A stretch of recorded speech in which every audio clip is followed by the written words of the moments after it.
Brianna. He's right here. No, you cannot. I'm starting right this second, please. Hi, everybody. Welcome to Recoveryview.com and our 53rd edition. And this is our holiday edition. So I decided to go ahead and start decorating the house holiday. This is the first corner I've decorated.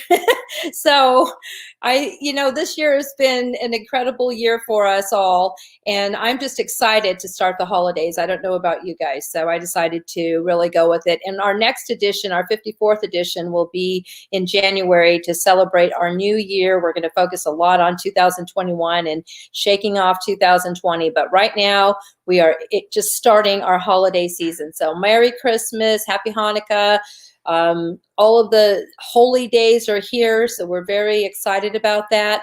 I have wonderful authors for our edition. If you haven't read the articles, please go to recoveryview.com and you can read the articles from our 7 or 8 authors that we have. Today we have 4 of our articles up, our authors, and they're going to be talking about their specific articles, and it gives me pleasure to bring professionals from our recovery and addiction field that have been working in this field for many years, and I will give each one of them an introduction prior to their 15 minutes where they're going to actually do a presentation and talk about their article and take questions from our audience if we have questions. If not, we'll have a nice conversation all together. So right now I'd like to bring up the panel so everybody can say hello. There's Mary Gordon McGraw, Bill and Linda Woodbury, Dr. Simone Ravicz, and David Malow. Thank you so much, everybody, for coming on. And if you would like to say a few words to our audience, please start with Mary. I just would like to say welcome, everyone, and let's have a wonderful discussion about the upcoming holidays. Okay. Thank you, Josie. Very good. Thank you.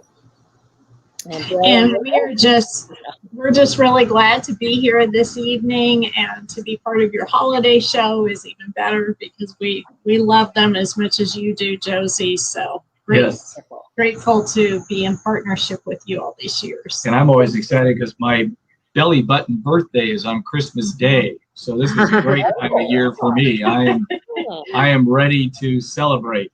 Celebrate everything on the 25th of December. Everything. Dr. Simone Ravicz? Well, I celebrate on the 26th, which is my birthday. Oh, wow. The day after. I'm glad. I'm just would like to welcome everybody and thank everyone so much for being here. I'm looking forward to tonight and sharing. Thank you so much, David. Hello. Welcome, everybody. I'm so glad that you're here, and I'm thrilled that I'm here. My 60th birthday was last Saturday, and I've never felt so good, thanks to treatment and recovery, which we're going to be talking about. Glad you're here, and I'm grateful to be here as well. Yes, thank you. That is our topic tonight, of course, Recovery View, and all of our wonderful speakers tonight will be talking about recovery and how to stay safe during the holidays and just different topics about that. So we're going to start out with, we're going to put our panel back down. We'll all come back at the end. I'm going to start with Mary Gordon. And Mary Gordon and I have been friends for many years. And I want to thank you, Mary McGraw Gordon. And I met Mary when she was McGraw. and then Gordon. She worked at the Betty Ford Center for many years. She was in charge of the family program, and she's a master's degree therapist. And her article today is the challenges and gifts of the holidays. That's the name of her article, and I wanted to talk about that. But she also has her own company called Interdirection Recovery, and she's going to explain a little bit more about that. And she does that. She's co-founder with her daughter Peggy McGillicuddy. So, Mary, welcome. All right, thank you, Josie. Yes, we have known each other for many, many years in many different capacities, and I thank you so much for including me in this discussion with all the other esteemed guests that you have here today. We have a lot of fun too in this field, as well as the serious business of helping individuals and families. Just briefly, before I talk about the article and how that came about, just Interdirection Recovery It was co-founded with me and my daughter. My daughter was the manager of the children's program at Betty Ford Center. She now lives in Toronto, Canada, and she does lots of work in interdirection recovery. And she's also helped me to develop the 3-day retreat, Woman I Am Renewal Retreat in Canada. And I've attended that. That's an amazing retreat.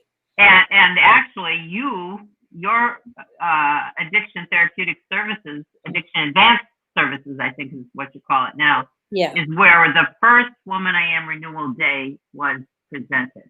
Yes. Thanks to your graciousness. And then it has expanded and grown. But interdirection recovery in general, you can check our website. We offer lots of services, family intensives, individual Zoom services, educational pieces, movement groups. And I do also offer drumming and movement groups for people who work in the field who need to kind of reduce stress a little bit and laugh and play with each other, because they're doing the serious work of supporting people recovering from addiction and mental health issues. That's a very powerful group. When we did it in Malibu, it was just amazing. And I think when we attended that one, I don't know if you had any other ones since because of the pandemic. But no, the last one was scheduled at your place, and that was right at the beginning of the.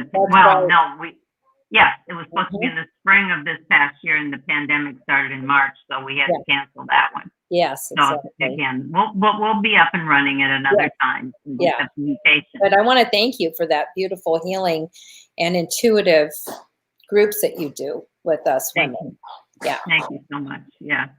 And so, and Peggy and I actually did this article together, and this is actually, we did one for the San Diego Tribune years ago, and so we re-looked at that, made some changes to it to make it more current for what was going on now with the pandemic. But basically, the challenges, and I'm just going to hit on a few major points.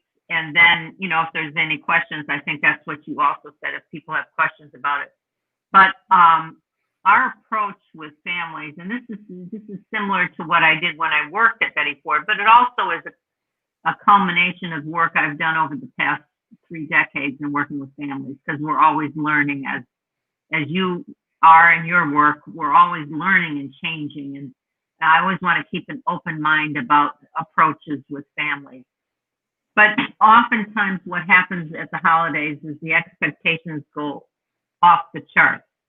And what I like to recommend for anyone who is just in either early recovery, maybe they're just going to treatment, maybe they're just coming from treatment and just starting on the road to recovery, is my approach with families is to look for the resiliency of the family, look for the strength of the family, avoid pathologizing a family, avoid putting a negative label on the family. And I know in this field, we've often stamped the family, not intentionally to harm them, but with negative labels. We've used codependent, whether it's so codependent or they're so this or that. Now, that particular label of codependency was used in the 80s as a way for us to frame some of the behaviors that may not be helpful in the recovery process. And I think we've developed and evolved over time. And I know there's a new approach. It's just slightly different, called pro-dependency. And it means that anybody who is affected by a disease is going to want to do the best for that person. And that pro-dependent approach is, instead of labeling them, oh, you're so this or that, we take a look at how they're dedicated to their loved one who has a disease. They have misunderstanding about what this disease is, thinking it has something to do with willpower, thinking that it's a moral issue. Maybe they don't understand some of the nuances of a person who has addiction, or mental health issues also, somebody who may be bipolar, someone who may have serious depression. And people, have their own attitudes toward that. So we like to look at families and learn who they are. So in the article, and I just want to kind of refer to the one place that I talk about the privilege it is to witness working with families, to sit down with a whole family and learn who they are. What were their desires? What is it that they work at? Maybe their jobs or careers. Find out who they are before you even talk about addiction with them. Find out maybe they had dreams and hopes. Find out what their ethnic background is, what their racial background is, what their religious traditions or spiritual traditions are. And don't put the blueprint of who we are as therapists, as counselors, as professionals onto them. Instead, let's find out who these wonderful people are, who these people in distress are. Let's find out who they are, and let's find out what their strengths are. So when Peggy and I looked at the article again, we talked about shifting our focus and in ways, how can we be helpful to the family that's in front of us? What coping skills do they already have? What protective factors do they already have? And I'm sure you and your work, you and Jim and your work and all your wonderful therapists over there have witnessed many strong families, many families. Yeah, who we have come a family in program, and they're part of our treatment as yes, well. of course, you're including them. You're We include inclusive. them in the treatment because They're not yeah. out here someplace no, it waiting affects for the, everybody. yeah. And so Mhm. that's a beautiful thing. And I think the more that all of us can do that with it, have it be inclusive and lift the stigma. And Mhm. although, you know, we have plenty over the years, let's say over my past 35 years of working in this field, I've seen changes, but that doesn't mean that people in the general public understand addiction or understand the process. Well, a lot of our audience tends to be the general public. For those who don't know, but I started Recoveryview 12 years ago, and it was primarily for professionals in our industry to communicate with each other clinically. And it evolved into this wonderful platform where families actually come to the website to look for information about addiction or themselves, because we have different topics, you know, even eating disorders, because we all are recovering from something, whether it's drugs, alcohol, whether it's, you know, workaholism, which has been a big thing for me, not keeping balance with my work schedule. During this pandemic, Mary, you know, it's been a difficult year for most people, and it's been a big year that has shifted a lot, and, you know, just in general, and the political season. Do you have anything that you can give as like tools or anything you want to speak about, like currently, about where we are going into this holiday season? Because I don't know about you, but I'm very excited about the holidays because it gives me something to have hope about, because it's my favorite time of year. And all the last few holidays we've had to be home, which we may have to be home during these holidays. I don't know. Do you have anything about that? Yes, absolutely. In fact, I just recently worked with a family of 5, and we talked about what you're just discussing. And I'm glad you brought that up.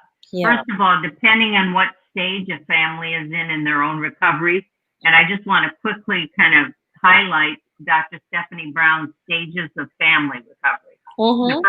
The first one being the drinking stage, where everybody's still kind of, oh, they're not that bad. Then the second stage is the transition stage, where one person in the family starts speaking up, getting professional help, saying, hey, Johnny, Jimmy, Mary, Debbie, whoever, they're in trouble, let's get some help. So that's the transition stage. Then the early recovery is characterized by steady abstinence and then ongoing recovery. So taking a look at those 4 stages, and depending where the family is at, let's talk about the holidays. Yes. So the holidays coming up, Peggy and I talked about having a strategy for the family and handing them, sitting down with them and saying, here's some things that you can do to put in your tool basket. First of all, of course, because of the pandemic and some people may not physically gather because they live far away, so they may do Zoom kinds of things, or they may gather.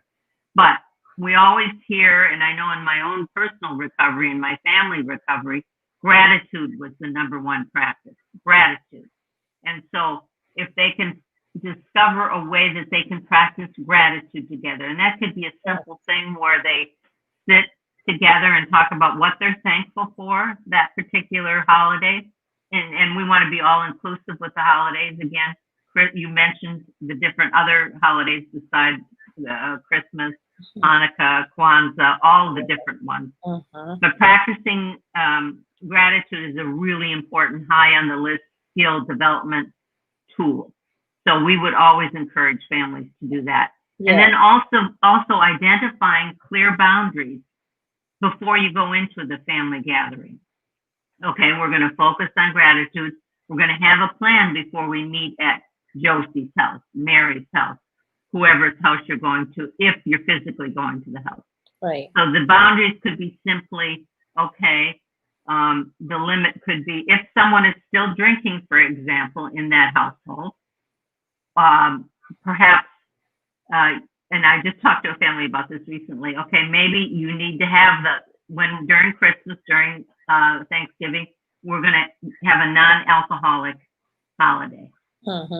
That could, but you set it ahead of time. You don't surprise people and then they show up with their wine bottle or whatever.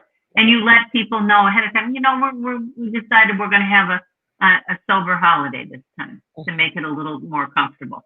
And if people choose not to come, well, you're sorry about that, but you set the clear boundaries.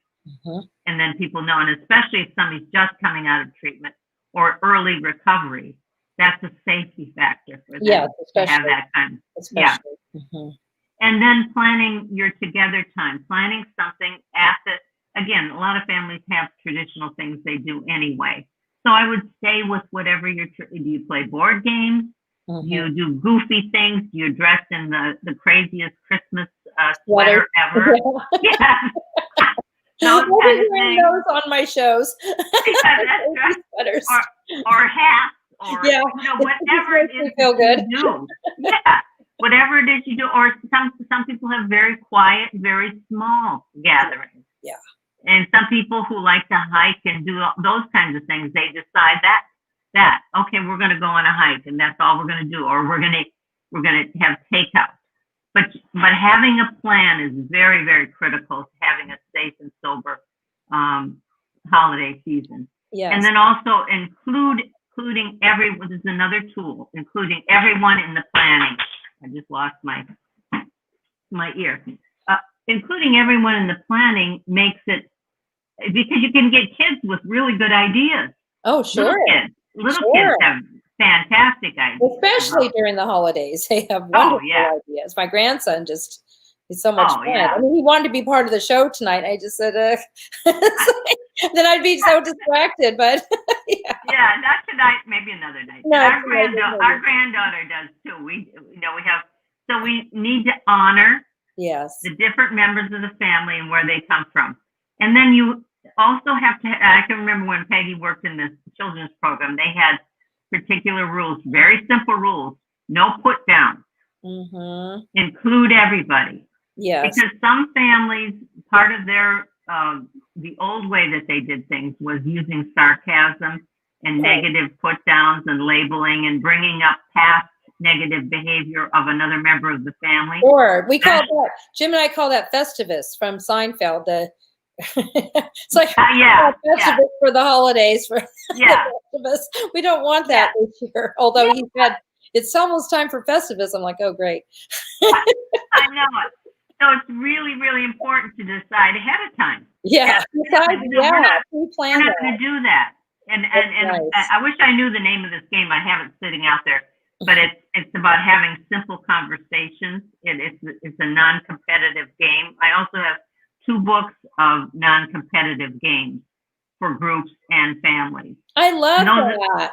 Those are simple things to do during the holidays or anytime. And especially during the pandemic. And maybe that you can post those on your website, Mary. I certainly can. On your website, Inner Direction Recovery, and we can go there and look for some ideas that you have that maybe because I think that's so important to be able to pre-plan this and just kind of have a couple rules ahead of time. I mean, it's different times right now, so there's probably smaller groups of us that will get together, maybe 6 Right. or 7 or something. We have all these new pandemic rules that we're going to have to follow, so why not add a few others too and say, normally we would get, my family, normally when we get together, that's like 20 or 30 of us. Well, that's not going to happen this year. There's going to be 5 or 6. So I think Right. we can do some of these things. Otherwise, it's usually just, making tamales and eating and talking and da-da-da. This year, we can Right. actually structure it a little bit. Right, It's just right. eating. Yeah, and the other thing, and I also agree, there is, I want to caution everybody, of course we want to be optimistic and hopeful and positive, but if in a family system, if there's some grieving going on or if somebody is not in that space, I think it can be hurtful and harmful to say, oh, come on, be positive, because they're just being human. That's And right. being human is who we are. Right. We're spiritual beings having a human experience. This has Yes. been a horrendous year, Yes. pandemic-wise and every other wise. No. And so I think we need to honor where people are at and gently invite them to grow and be a part And of be the holiday. gentle with each other. And be gentle. And then the other thing and Peggy put this in there, focus on presence. PRESCENC, not present. Right. Being present. Yes, being present. And it's especially important if there are children in the family. And I talked about the card games and the non-competitive things. Because again, there's a lot of high emotional energy during that time, especially if you haven't seen someone in a while. But if you're just seeing them on Zoom, of course, some of that is reduced because you're not right there. Right. But it still can be a gathering of people where you're honoring the family. And then you put the umbrella of recovery over that. And I think it's important to bring up, if somebody has come from treatment or somebody is celebrating 6 months, a year, whatever they may be celebrating, 30 years of sobriety, whatever, that you honor that. Yeah. And that you honor the family member Absolutely. who has done their work too. Yes. Yeah. Because sometimes the focus is only on the person who's recovering from addiction or mental health issues instead of the family member who's recovering and learning new skills and learning to grow and cope. And that is a journey that is just as difficult as absolutely. So. Well, thank you so much, Mary. And this has been very helpful. And I know that the audience just loves it. I see comments from Denise with a bunch of hearts and Louise Stanger. It's great to see you, Mary. So, and Justice is saying hello. So thank you so much, Mary. We're going to bring you down to the end. And now we're going, and just so everybody knows, and we announced that on our advertisement thing, our little ticker thing is that it's from 8, we're here until 8:15. So that way everybody gets their full 15 minutes. So thank you so much, Mary, for all of those great tips and talking about the holidays. Love you, and we'll see you at the end of the show. And now we're going to bring up Dr. Simone Ravicz. And Dr. Simone is a local therapist here in the Coachella Valley. She's bilingual licensed clinical psychologist. And she wrote an article for our edition, Self-Regulation, a Handy Way to Calmness and Connection. And I know that we can tie that into the holiday discussion. Yes. Simone, thank you so much for coming and joining us and writing the article for Recoveryview.com. Sure. Yeah. And you also have a book, Brain Boosters, 7 Ways to Help Your Brain Help Yourself. If you can talk about any of that right now. And there's the book.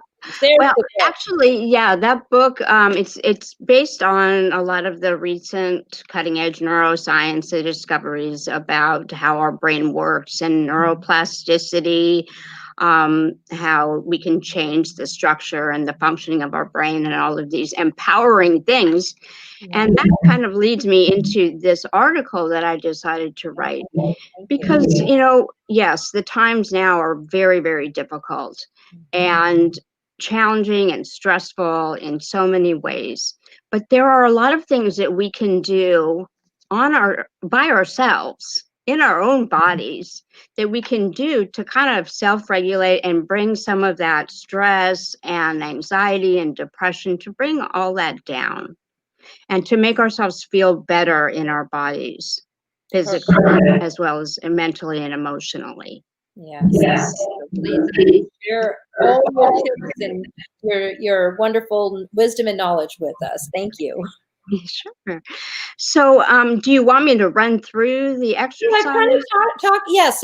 It's up to you. This is your time. You've got, 12 minutes, 12 to 13 minutes right now, and just talk about your article, talk about your exercises, anything that you can do to help our audience kind of get through these times. I love, self-regulation, and if you can give us some tips on how to do that, if we're in a clinic, how do we get back into our body, things like that, that would be amazing. Right.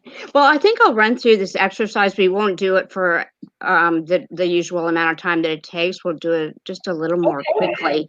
All right. But, so what we're going to do is, with addiction, one of the first things that goes are our values, right? We had values, and we honored working and going to school and our family and all of these values that we had. And once we start using, and just losing control, and we tend to not have any interest or motivation to pursue those values any longer. They sort of definitely fall to the wayside. But we can actually use those value words to help calm and soothe ourselves. So the first thing we're going to do is, I would like to have everyone who's listening think of a positive value word for you. And that can be anything like joy, it can be serenity, it can be power, it can be wealth, it can be love, family, anything like that. So choose a value word that's very positive for you. And then put that to the side for a moment. And I would like everyone to gently close their eyes and place their hand on their chest. And just rest it lightly on your chest. And start focusing on your breathing. And as we're breathing, when we inhale, I want your bellies to expand. So as you're inhaling, notice your belly expanding as you bring in the air. And as you exhale, the belly should fall. And we're going to be breathing now. We're going to be inhaling for a count of 4 and exhaling for 6. And I'll explain why we're doing that later. So for now, just inhaling for 4 and exhaling for 6. So inhale 1, 2, 3, 4, and exhale 1, 2, 3, 4, 5, 6. Inhaling again for the count of 4, and then exhaling for your count of 6. And as you're doing that, now just pull up the value word that you had selected. And think about that word. Just place that in your mind. And maybe take a look at the word. See the word spelled out in front of you. And just watching the word. And notice anything else that may be going on. Any thoughts that may be rising to your mind, or any sensations in your body. And just noticing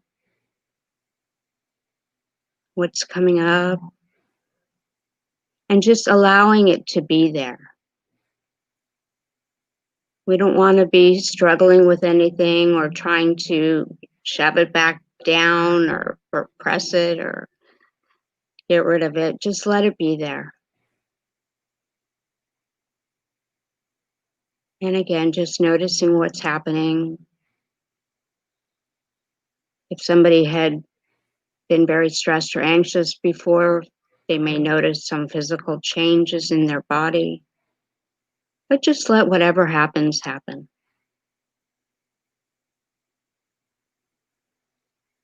And with that breathing, the longer exhalations. Okay. And then when you're ready, you may gently open your eyes and put your hand down and relax.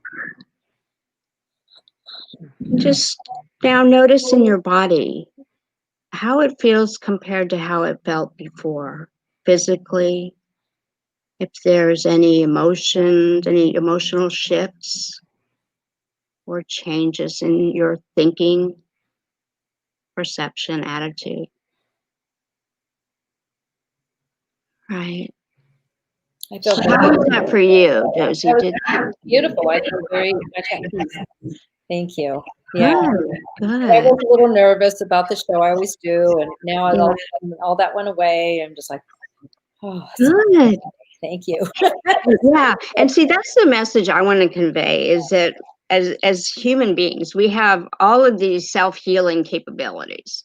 And right now, we're not getting much help from the outside. No. So we've got to really rely on ourselves and the abilities that we do have and the skills. That's a good point, because all, these years I've been taught or participated in different workshops and teachings of, tools. And so if I'm having a day, I'm just like, okay, where are the tools? Where are the tools? Which way, I try to go into my Rolodex in my brain and figure something out. So this is great.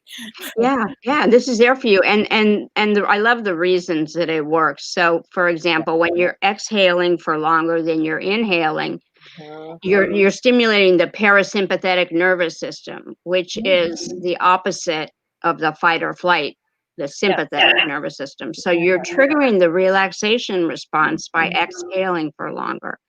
When you place your hand on your heart, you produce oxytocin. Your hypothalamus produces oxytocin, and oxytocin is a very soothing neurohormone. It's what mothers secrete when they're breastfeeding with their young. It's for bonding, soothing, warm feelings of warmth and comfort. And also, when we are looking at the stress word and thinking about the stress word, the value word, the positive value word, it is releasing a number of stress-reducing genes, or activating a number of stress-reducing genes in our body. So there's some people have been very stressed lately, and they, I think it's been fight or flight for many of us. There's times when we can go back to work, perhaps some people are able to go back to work, and then all of a sudden it changes. No, you can't. You have to stay at home. I mean, that's like very, very stressful. Yes, there's really not much. There's a lot less structure and routine, and so I think one of the things that we need to do in this time is to create our own. So I mean, I know a lot of people loved the beginning of quarantine when they wore pajamas every day, but I didn't. I have gotten dressed fairly nicely every single day, just because I need to do that, because that makes me feel more alive and functional. I tease that I only put makeup on and lipstick during my shows, because with the masks, you can't really put lipstick on. Right. So the first time I put lipstick on, or especially red, in probably a year. I asked Deb and Mary on the show, I'm like, is this too red? They're like, no, it looks nice. But I mean, literally, I'm just, and that's a good thing too, not having makeup and doing all that. Yes. That's been nice. But it is kind of fun to get dressed and just do something, especially holidays, if we're used to doing that. Yes. It just kind of brings more of the traditions back, I suppose. Right, definitely. And I think that's in line with like the general structure. We all, a lot of people say that I hate structure, but we need a degree of structure to function for the most part. And it's all been wiped away right now. So, we need to be creating our own routines, our own structure. And what I really want people to include in their lives is are activities that will enhance this relaxation and the peace in your life. Catch yourself if you're thinking, if you're obsessing and thinking negatively, and this is never going to end, this quarantine, I can't stand it anymore. Those kinds of negative thoughts. Bring them back. Choose your value word. That's your value word. Yeah. And the gratitude also. And gratitude always. Whatever we have, our health. For me, health is so important. For most of us, everything's been about health this year. So it's such a blessing. Right. And another thing is,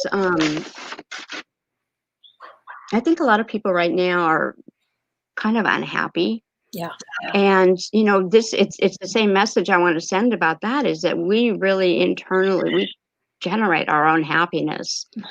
And, you know, happiness, they say there are 3 parts of happiness: life satisfaction, being very engaged in daily activities, and having a sense of life purpose. Yes.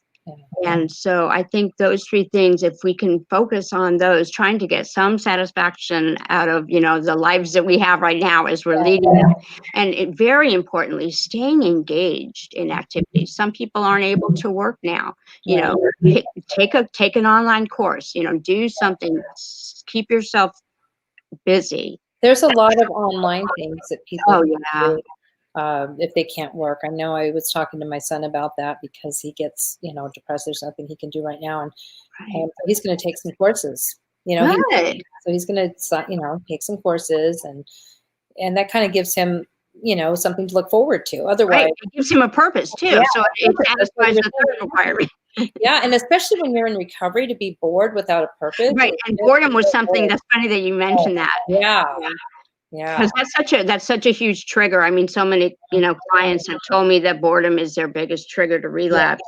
And I think part of that is because when we are bored, we don't have all the distractions, and some stuff can start coming up. Right. And in our society, our first reaction to that is to shove it back down, get away from it, stop it. We don't want to feel negative. We want to feel pain.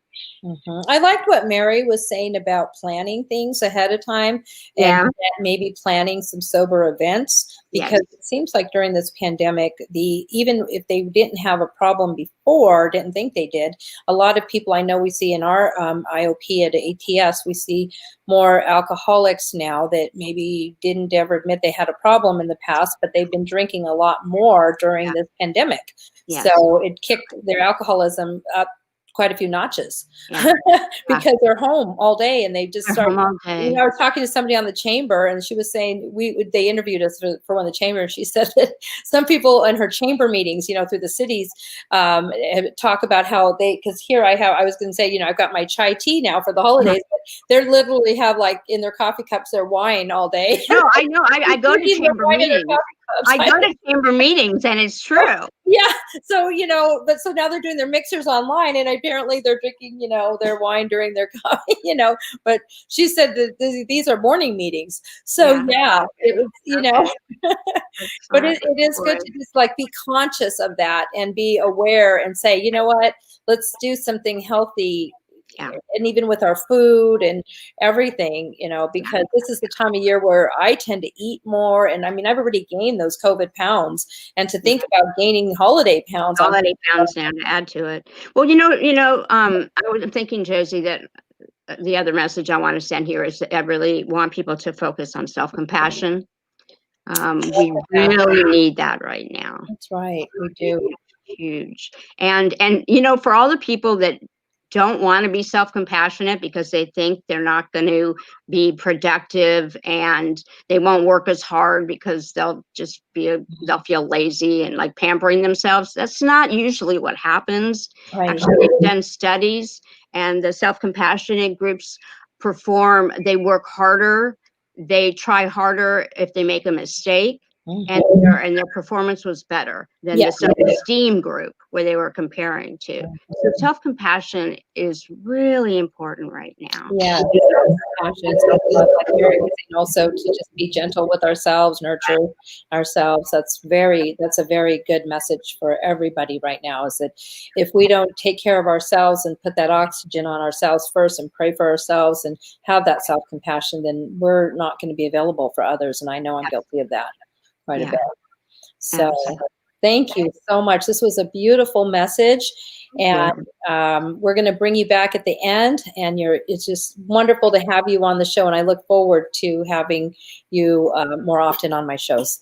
But we'll see you at the end. And Dr. Simone, psychologist.com. So you can go to her website. And do you do telehealth? Are you able to? Yes, I do. I do telehealth. Appointments, so they can schedule appointments. You can schedule appointments with Dr. Simone, and she's at the drsimone.psychologist.com. And if anybody has any questions or concerns or feel like they might want to do a beautiful session with her, please go onto her website and contact her. All right. Thank you. Okay, and now we are going to bring up the beautiful couple who I've known for many years, Bill and Linda Woodbury. And hi, guys. Hi. And you have written a beautiful book, and our theme today seems to be around families. And your book is Enable-ism. And so you had an article for Recoveryview about your book, but you weren't on the show. So you're definitely welcome to speak about that if there's something, because this is the time of year where we're more apt to enable each other just to get through the holidays. We're like, let's just get through these holidays. We'll set our boundaries after the first of the year. Let's just get through the holidays. Yeah. So we want you to talk about that. Also, your article title is Maslow's Expanded Hierarchy in SUD. For the public that doesn't know that, that's the Substance Use Disorder Education and Treatment. So if you can tie that into, and it's all about the family, but to something, where our public will understand what that means. And so we both, let's see here, Bill is a CADC, and he's been a counselor for many years who's worked in the field of chemical dependency since 1988.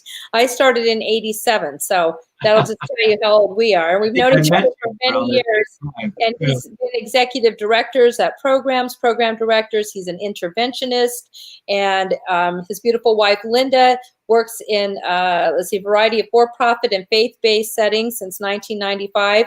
And she was mentioning that she's currently on an expedited fast track for her master's degree in education. So, and master's in family science. That's beautiful. So welcome, help me welcome Bill and Linda Woodbury. Please take it for your time and let us know about your book and how you can help all of us during these seasons. And Josie, thank you for having us. Linda and I both are extremely happy to be wonderful to have you.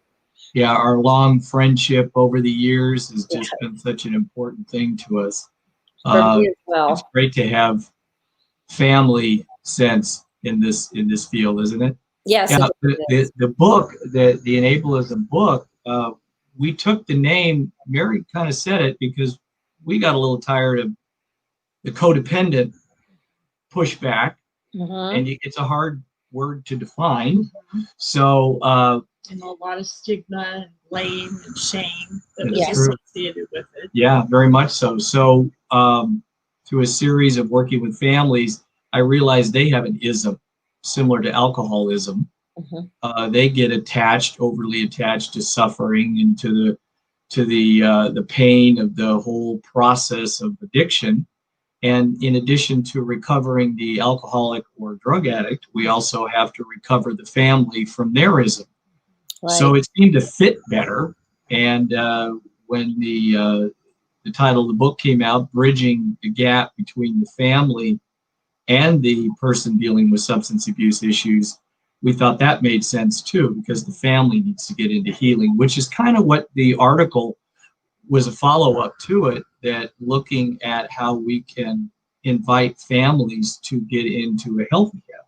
Right, Lynn? Yeah, absolutely. And when I shared it with Bill from one of my classes, I told him, I said, it's interesting to me because Maslow's hierarchy, for the most part, is thought of the traditional 5 stages that he started with the apex being self-actualization. And yet the reality was about a decade after he theorized the first one, he updated it and he added all of these additional growth needs. So he talks about those most basic ones are your deficiency needs. And then the upper, the upper level, if you will, even though it's not a linear thing, it is moving through things like cognitive needs and aesthetic needs and self-actualization, which can be positive, but it lacks the altruism. And so his ultimate is that idea of transcendence. Right. And that dovetails so well with treatment centers that utilize the 12 steps. Right. And early on, when a family member comes in, and the family to a certain extent too, the early stages of what Maslow talks about is really just about survival. It is just getting a safe place to sleep, getting some food. And depending on how far down addiction is taking you, that could be quite a long time since you've got a safe place to live.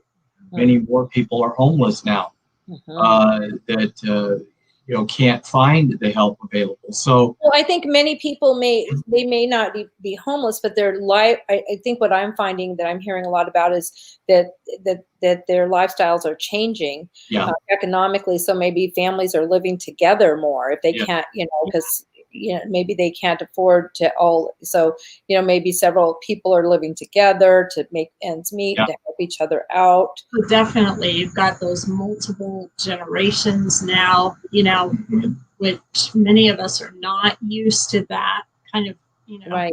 cultural, dynamic. You've got the boomeranging with, adult children coming back home for various reasons. So you've got all of those kinds of things. And so how do you navigate both as individuals as well as a family to be able to navigate through all of these different needs? The sense that Maslow talked about, that love and belonging, that's that connection. And that is what we know with addiction, whether you're the one using substances or the one affected by it affects that connection. And it just cloaks the family in shame. And so to be able to have the authentic support and the ability to reach out, and we've got to acknowledge just how much as a society we're suffering in that right now because of our lack of contact with people. Lack of contact and in kind of layering in the idea of the 12 steps into that, so much of the 12-step work, step 2 through 12, is about building love back into your life, about building meaning into your life, eventually working on your self-esteem, your ability to grow and change, and really have that connector pieces. So when Linda and I were talking about this, and before we wrote the article, the idea of the two together seemed to just piggyback on each other. That Maslow, in much of what he was saying, was speaking to the work that people are doing, especially when they get into step 2 through 12, which never mentions a substance. Right. Right? It's all about That's rebuilding. why it can be for anybody. Anybody. Right. So it's rebuilding the family. It's building the family from the ground up, so to speak. And that's where we start, from the ground up. Yes. Even though it's not linear, the idea of these different needs that Linda will go into, as you get especially into the growth mode, you've got to start your foundation before you can start building. And that's recovery, isn't it? Yes. Yes. And I loved how Mary talked about that resiliency framework that looks for the strengths in families. And that, again, is a connector piece with Maslow's work, because he looked at not pathologizing, but at the potential. And it doesn't dismiss the very real trauma that active addiction creates. Sure.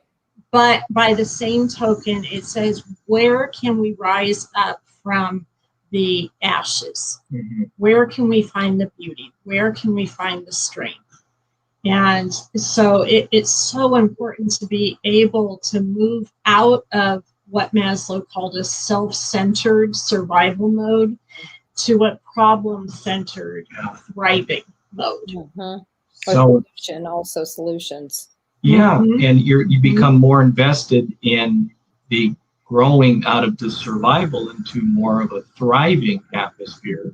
And as you go past that first year and you start to build your recovery muscles, not just the person with the substance issue, but the entire family, because we know the entire family's been made ill, so to speak, by by this particular Absolutely. I would say when in treatment, so we've had clients who've been in several times. Yeah.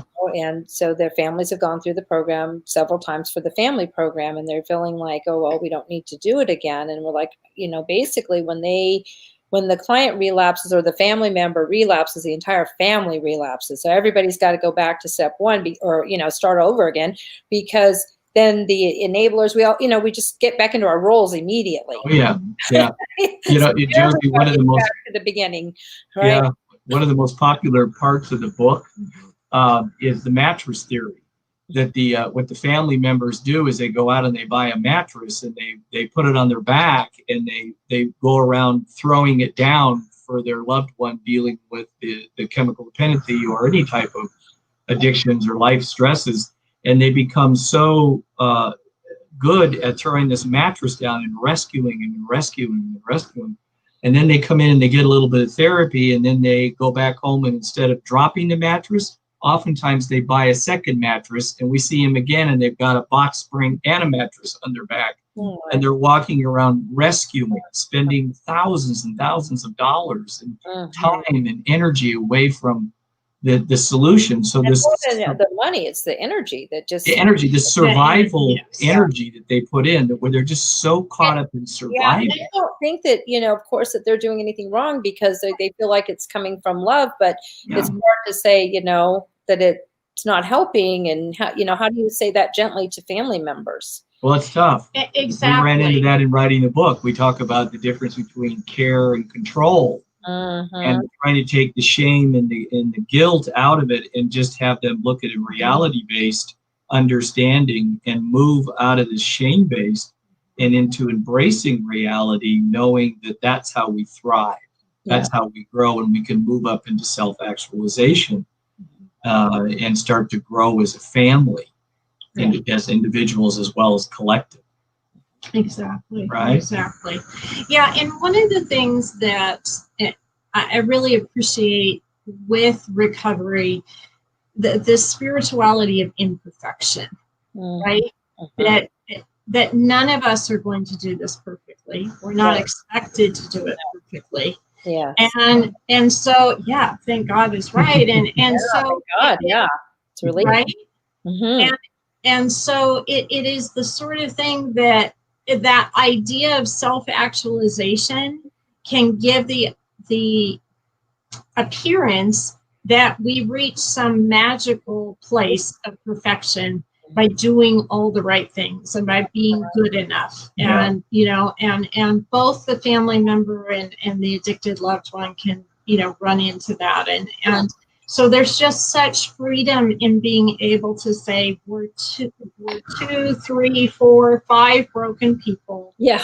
We're acknowledging that we're all pilgrims on this journey. We're all spiritual beings. We're human beings. We're human beings.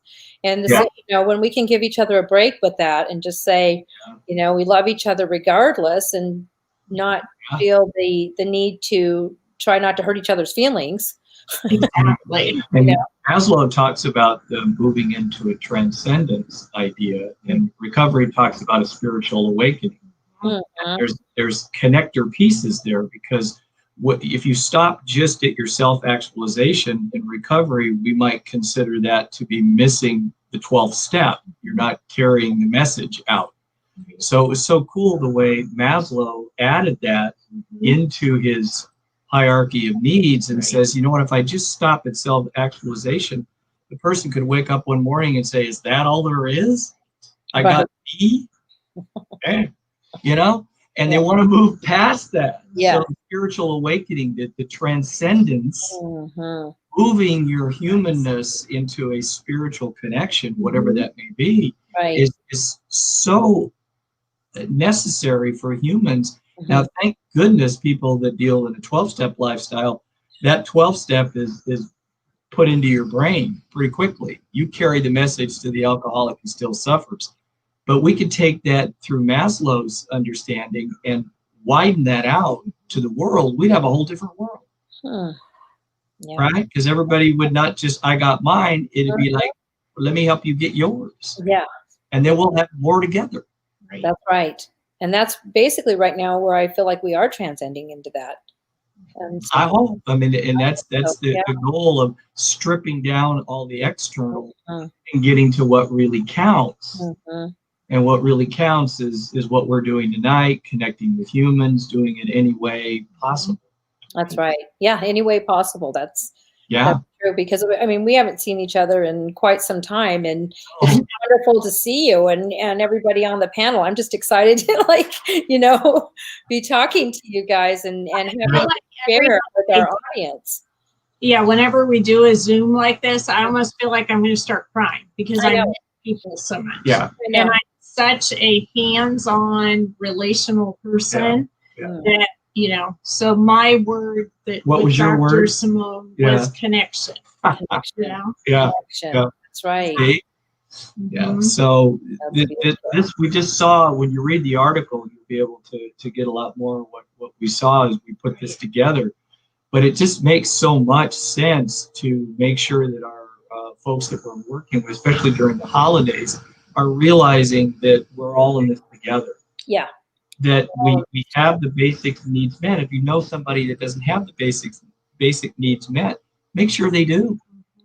Now, with that, Enable-ism.com, would our audience be able to go to that website, reach out to you? Do you do private sessions with families, or? We haven't been doing much lately, but we are available to do those. Via Zoom, if during this time. Yeah. I do a lot of Zoom work at some centers that I'm at now, meeting with clients. So yeah, we do a lot of that. And because Linda's so knee deep in her master's, she's writing the mothers of all papers this week. So she pops in and out of things.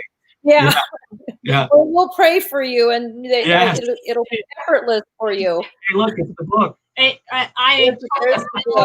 So on your website, they could go order the book, and through Amazon, is that correct? They can get it through. We've had so much trouble with Amazon. Thank you very much. But we know definitely you can get it through our website, and we don't have to go. So if you have any troubles, don't worry about it. Go right to ours. We ship it out to you. I drop it off at the post office. It's sent out with love. Okay. Well, then just everybody should go to the website. Thank you so much, guys, for joining us and for sharing with our audience. And we're going to bring you back up at the end to say goodbye to everybody. And thank you so much for sharing your time and your article, writing your article for Recoveryview.com. Thank you, Josie. Hey. Now we're going to bring up David, and I want to thank everybody for, again, I want to remind that we're going until 8:15 today, so David's going to come up. And David Malow, hello, David. Hi, Josie. Coach David Malow, and I saved David for the end because I wanted him to talk about what it is that he does. His article is called Treatment, Recovery, and the Role of Recovery Coaching. So he is a coach. You can call David or go onto his website and hire him or talk to him about coaching and any needs during this time for recovery support. Is that correct, David? That's correct, Josie. And we've been friends for a while, and David, it's wonderful to see you and to have you here with us tonight. Thank you. Thanks, Josie, and thank you for including me on this panel. First of all, I wanted to thank Simone and Mary and Bill. Linda, I'm excited to be here. I'm still excited about my own recovery, which started 15 years ago.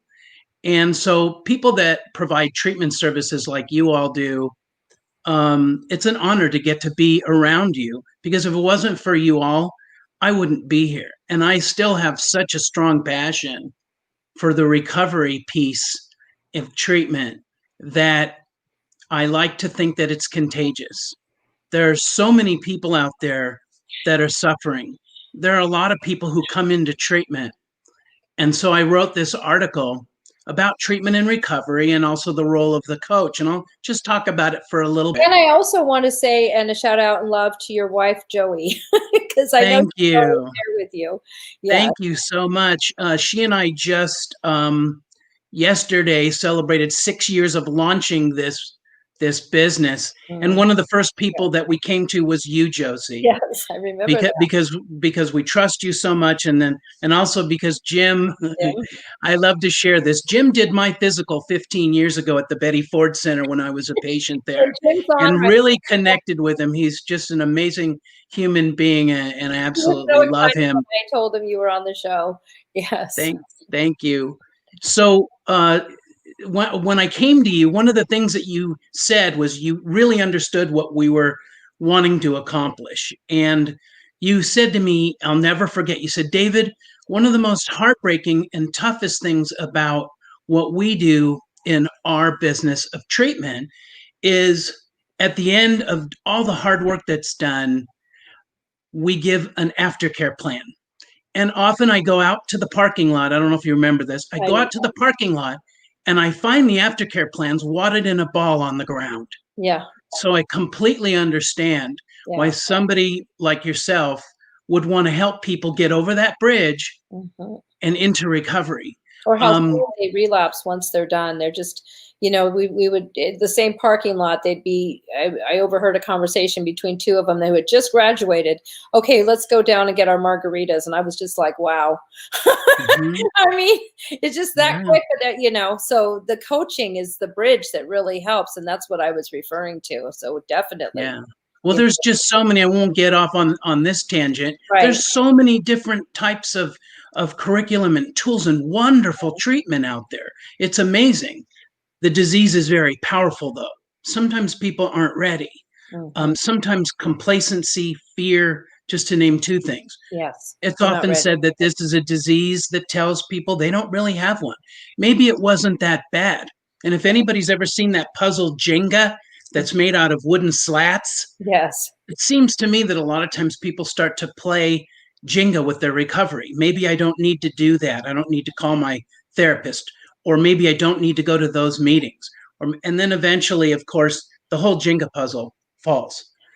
And so what we do is often referred to as wraparound service.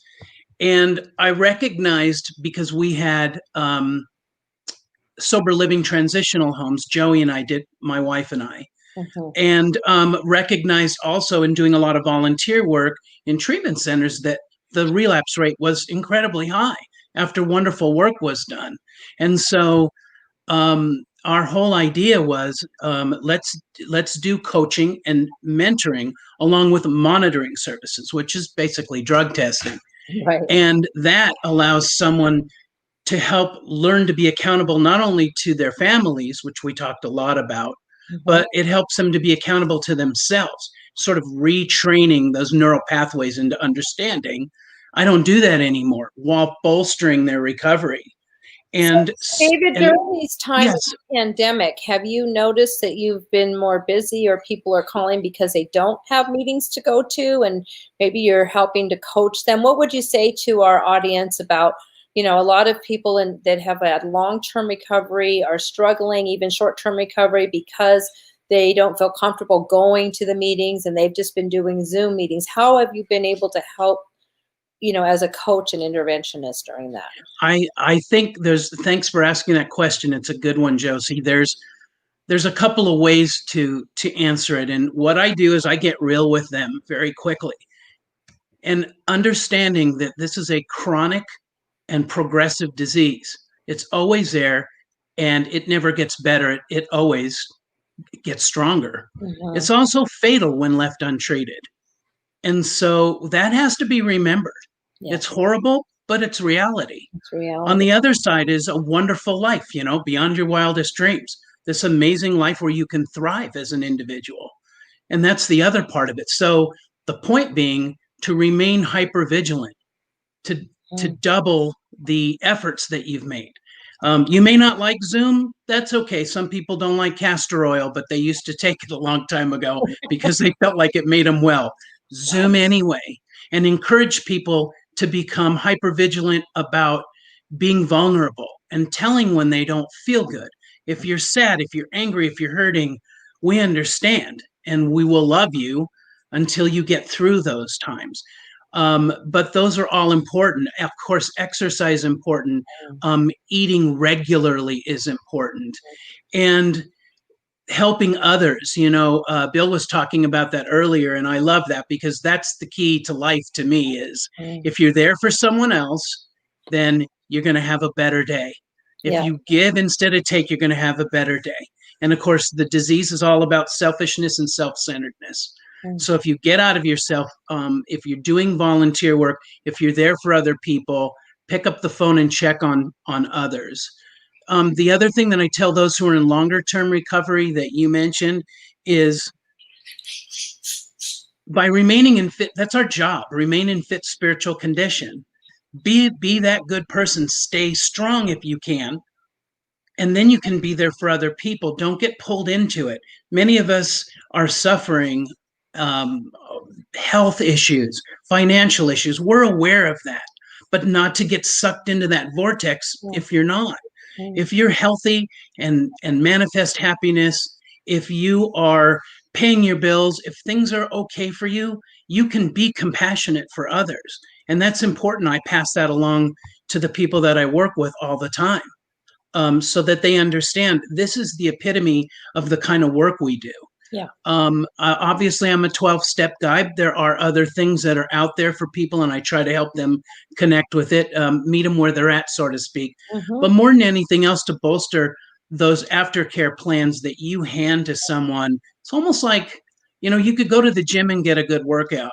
But if you meet that trainer there, that person's going to make sure that, you're getting numbers 12 through 15 on your workout as you do an extra set, right? Yeah. And that's what I do. I'm on top of it. It's a 7-day week, 7-day per week check-in, 7-day per week testing, although we only test 1 day per week. But the point is, it's a very robust plan.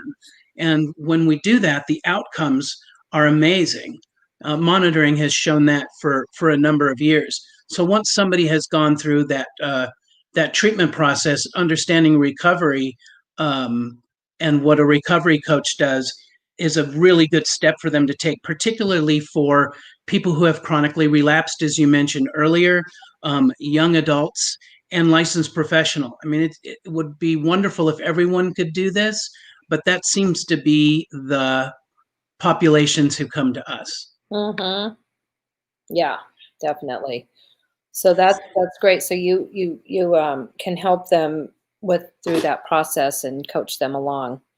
Absolutely. And then I'll talk real quickly about what you suggested, which is talk about the holidays. Yes, please. And what maybe feedback I can give or suggestion, advice, if you will, about the holidays.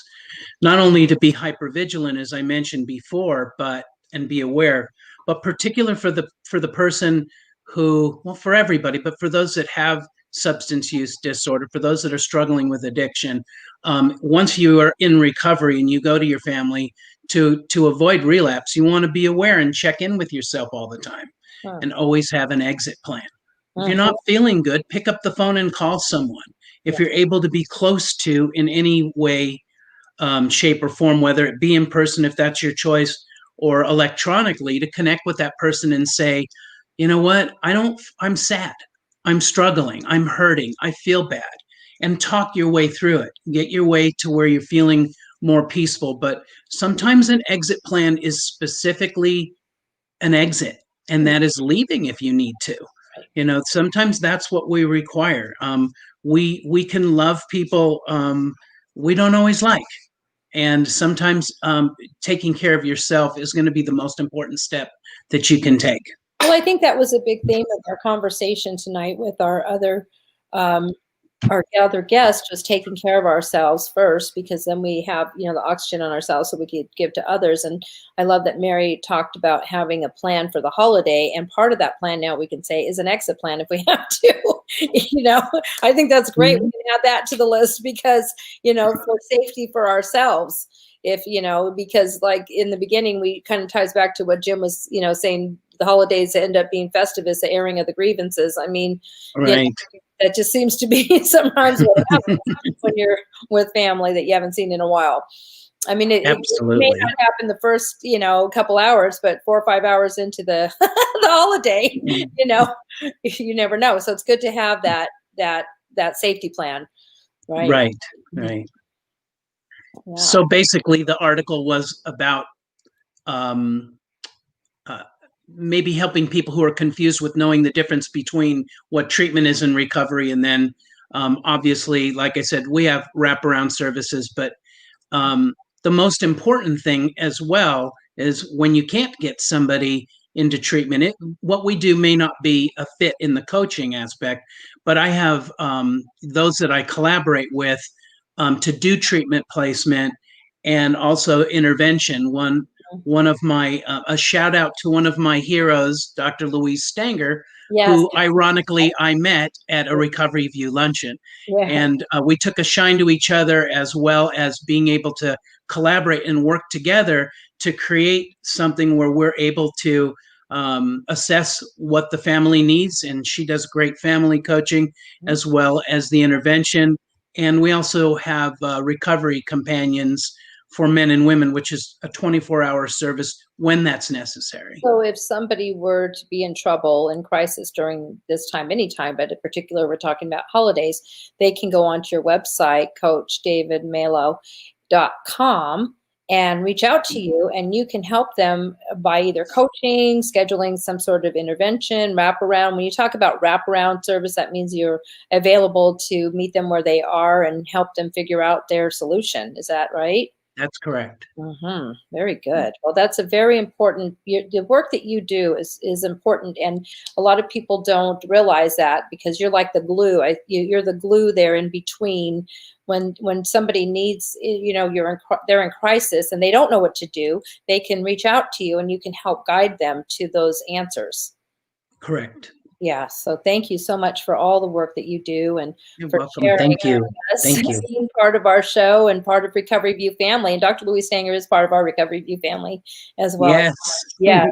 So thank you so much. And I want to invite everybody back up, because now we're down to our last few minutes, and just want to thank everybody for being part of our show today, and the holidays, helping our audience with bringing in the holidays and staying real with the holidays, because they all this stuff comes up, and a lot of times we don't want to admit it, but it just does, and we might as well be prepared, especially right now when we are all pretty much on our high emotions. I think just in general, as you all mentioned. Oh yeah. But if we have any last words that you'd like to share with our audience, we'll start with Mary, who started with us today. Yeah, thank you everybody who shared today. I always like to learn again, keep it in mind. So thank you to all of you, and thank you for hosting it. And I just, one of my favorite authors is Gregory Boyle, who is the founder of Homeboy Industries in LA. He's wonderful. But this is what I thought about when we were talking about compassion. Compassion is not a relationship between the healer and the wounded. It is a covenant between equals. And I need to remind myself, as a provider of services, that I am equal to the person who I am providing the service to, and not somebody above them. So that's what I'm going to end with. And have a wonderful holiday. Thank you so much. Everybody. Yeah. Thank you, Mary. Bill and Linda, any words? You got anything, Lynn? Well, I one thing real quickly, when we were talking about being of service to people, that's always a great healer during this time. If you kind of down in the dumps and you can go help somebody else, do that. Reach out. There's always, I know the Long Beach Rescue Mission we do work with. They just had a drive. They got 53 turkeys. Oh, nice. They're men and women. So, there's places that you can get out of yourself and go help another person. It's amazing anytime. But this year, especially in 2020, we need to reach out. We just need to reach I know out. it felt so good for us to be in this whole line of cars, all these people just dropping off turkey. food. Beautiful, beautiful. Yeah. Thank you so much. That's a wonderful idea. Dr. Simone? Yeah, again, I also wanted to thank everybody who spoke this evening and all of the people out there listening. And I'd love to wish you happy holidays. And again, another mention, well, compassion's been mentioned, definitely, let's go for being compassionate, but also self-compassionate. Treat yourself as you would treat a good friend. Oh, that's perfect. And be patient. Thank you so much. And thank you, David. And I want to thank our audience today for being part of our show. Please go to recoveryview.com. You'll have all the information. If you didn't write it down, you just go to recoveryview.com, click onto their articles and their profiles. You can reach these authors and our other wonderful authors that we didn't have time to put on the show that we're going to put on to the next show. And happy holidays, happy holy days. From my heart to your heart, again, I'm Josie Herndon. I'm the founder of Recoveryview.com. My husband, Jim, and I are the founders of Advanced Therapeutic Services, and our website is up there. If you have any needs, you can call us at Recoveryview.com. We can also help you and your family. So thank you so much for joining us, and to our beautiful panel. And it was a wonderful show. Thank you all. And we will see you January 2021 for our next live Recovery View show. All right. Thank you, everyone. Thank you, everyone. Bye. Thank you.